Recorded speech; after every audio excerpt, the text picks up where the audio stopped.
तो दर्शक बंधु गतकाली आपणकर बीएमसी ऑफिस रे एडिशनल कमिशनर रत्नाकर साहू को उपरे जो बीजेपी रो किसी कर्मी मैंने अतिरिक्त आक्रमण करी घोषाड़ी मारी तो तार सत्याहत भिडियो आसी जोटा कि जो स्वच्छ साथी जड़े विरुद्ध में संगीन अभियोग आनी जे कौन सत कौन मिछ मुझे अधिक किसी कहबी आसतु से भिडियो आम देखा जे ये जो घटनाटी जो कहीं घटिला ये घटनार मुख्य कारण कौन कौट सूत्रपात होता आज आसतु ये भिडियो माध्यम मैडम आप स्वच्छासाथी नमस्कार एमसी रे स्वच्छासाथी भाव में 5 वर्ष है कार्य करी आसुची कौन है घटना जे कहीं से ऑफिसर जन को एमती माड़ मारे ना ऑफिसर कथा मु तो जानी नहीं किसी कौन पाई है किंतु मोर कौन है आमर जो गवर्नमेंट जो बस आसे जो आमर रैली प्रोग्राम थिला सीएम प्रोग्राम आम से जो लोक नबा को आमको कही ऑफिस आम मिशन शक्ति जो अच्छु तेरे आम बस नहीं गलु आम लोक सब धराधरी कर नहीं गले आमको कॉर्पोरेटर कहला जे आपण कहीं लोक नहीं गले आप स्वच्छ साथी भाव में कम कर कहीं गवर्नमेंट को साहाय्य कर कहले जो गवर्नमेंट आसबे आम साहाय्य कर जो स्वच्छ साथी रेबत राउत तो जहाँ कहले ठीक कहले जे गवर्नमेंट आप चाकरी करछन माने आप जो गवर्नमेंट आसबे ताको साहाय्य करबा होची निश्चित किंतु बीजेपी जो कॉर्पोरेटर ताको विरोध कले ना एटा होची बीजेपी रो जो बीजेपी गवर्नमेंट प्रोग्राम हेटी तुम जाई परिबनी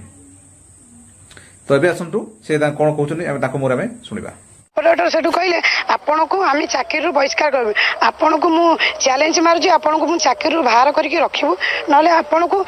जो ये करबू आपण आम कथा मानु ना दी आपण मन इच्छा करूछंती ये करछन मु सेटू कहली हमकु जोटा गवर्नमेंट कहबो कि कमिशनर कहबो आम सेही कार्य करिवो हमर एथिरे भूल कोन रहिला आम मिशन शक्ति जेतरे कार्य करछु आम महिला आम से सीएम प्रोग्राम हो कि कमिशन बाहर करिया पई कॉर्पोरेटर धमक देले तापर आपण का पाखु गेले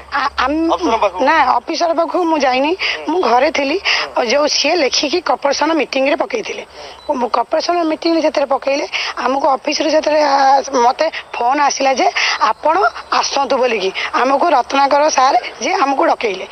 मत डकईले मु जाइथि चांबर को सी मत कहले जे कौन घटना है मु कहली घटना ये से कहले कॉर्पोरेटर को आपण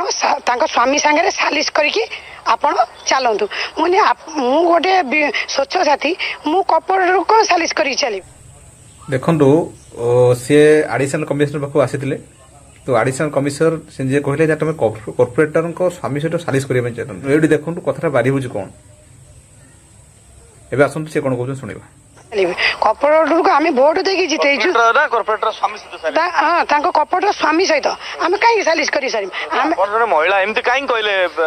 जे एडिशनल कमिशनर जे तांको स्वामी सहित सालिश करी चलिया पे कहीं कहले मु केमी चलनी तांकर सालिश करिवे मु गोटे नारी मु गोटे स्वामी मोर भी गोटे स्वामी अछि मु तांको संगे सालिश कहीं करबी कॉर्पोरेटर स्वामी संगे आमे किए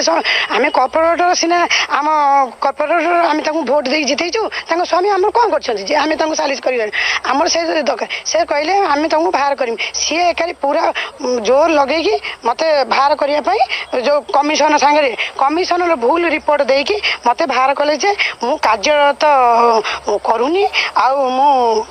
पैसा पतर नौची बोली मिछ आरोप नगेकी मत कार्य बाहर करने व्यवस्था कले मुझे आम विरोधी नेता को कहली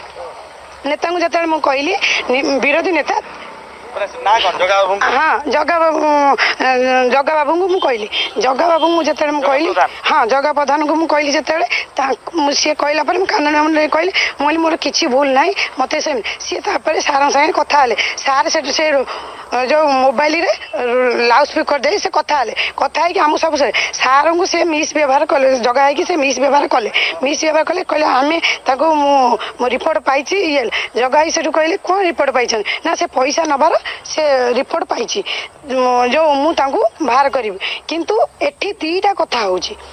दीटा कथा कौन हो जो आम रत्नाकर सार गोटे कथा कहते आम कॉर्पोरेटर मैडम आउ गोटे कथा कहते यहाँ केमी न्याय है आम गोटे स्वच्छ साथी आम छोट कम कार्य करुचु आम केमी समस्त पैसा पत्र नौचु आम केमी कौन करुचु आपड़ जानतु आम गोटे स्वच्छ साथी टंका 7,000 कम करुचु आमको एत बड़ बड़ ये केस पुरौंट माने किसी अच्छी किंतु कॉर्पोरेटर जो से आम रत्नाकर सार पूरा सांपुल अच्छा कहीं ना सी କିଛି ଇନଭେଷ୍ଟିଗେସନ ନ କରିକି ସେ କେମିତି ଫାଇନାଲ ଡିସିସନ ନେଇଗଲେ ଯେ ଆମେ ପଇସା ନେଉଛୁ ବୋଲିକି ଆମକୁ କାର୍ଯ୍ୟରତ କଲେ ଯୋଉ ଚାକିରି। ଯେତେବେଳେ ନେତା ଫୋନ କଲେ, ଜଗା ପ୍ରଧାନ ଯେତେବେଳେ ଫୋନ କଲେ ବିଏମସି ଆଡିସନାଲ କମିଶନର କଣ ବ୍ୟବହାର ଖରାପ କଲେ ସେଥିପାଇଁ? ହଁ, ଆଡିସନାଲ କମିଶନର ବ୍ୟବହାର ଖରାପ କରିବାରୁ ଯୋଉ ସେଠୁ ଜଗା ଭାଇ ରାଗିଗଲାରୁ ଇଏ କଲେ। ମୁଁ କହିଲି ଠିକ ଅଛି, ହଁ ମୁଁ ରେକର୍ଡିଂରେ ସେ ଖରାପ ବ୍ୟବହାର କଲେ। ଆଉ କଣ ଆମେ କଣ ନାରୀ ହେଇକି କଣ ସେ ଭାଷା ଗୁଡା ପ୍ରୟୋଗ କରିବୁ ନା କଣ? ଆଉ ସେଥିପାଇଁ ଆମେ ତାପରେ ଯୋଉ ଥାନାକୁ ଗଲୁ। ମୁଁ କହିଲି ମୁଁ ଯାଇ ଏଫଆଇଆର ଦେବି, କାରଣ ମୋର କିଛି ଭୁଲ ନାହିଁ ନା। ମତେ ଚାକିରିରୁ ବାହାର କରିବ ବୋଲି ଯେତେବେଳେ ଧମକ ଦେଲେ, ଆମକୁ ଟର୍ଚର କରୁଛନ୍ତି ନା। 8-15 ଦିନ ହେଲା ମୁଁ ଘରେ ଶୋଇପାରୁନି, ଏତେ ଟର୍ଚର କରୁଛନ୍ତି। ଗୋଟେ କର୍ପୋରେଟର ସ୍ୱାମୀ ହେଇକି ଏତେ ଟର୍ଚର କରୁଛନ୍ତି, ଆମେ କେମିତି ସହିବୁ ଏଗୁଡାକ? ତାପରେ ମୁଁ ଯାଇକି ଯେତେବେଳେ ଏଫଆଇଆର ଦେଲି, ଏଫଆଇଆର ଦେଲା ପରେ ତାଙ୍କ ଭାଇଙ୍କ ତାଙ୍କ ଲୋକ କିଏ ଆସିକି ମତେ ପଚରା ପଚରି ଯେତେବେଳେ କଲେ, କିନ୍ତୁ ଯେତେବେଳେ ପଚରା ପଚରି କଲେ ମୁଁ କହିଲି ଏ ଅସୁବିଧା ହେଇଛି। ତାପରେ କଣ ହେଲା ମୁଁ ସେଟା ଜାଣିନି। ତ ଆପଣ ଦେଖିଲେ ସ୍ୱଚ୍ଛ ସାଥୀ ରେବତୀ ରାଉତ ନିଜେ ତାଙ୍କ ମୋହର ପ୍ରକାଶ କଲେ, ଅର୍ଗସର ଯୋଉ ରିପୋର୍ଟ ସହିତ ପ୍ରକାଶ କଲେ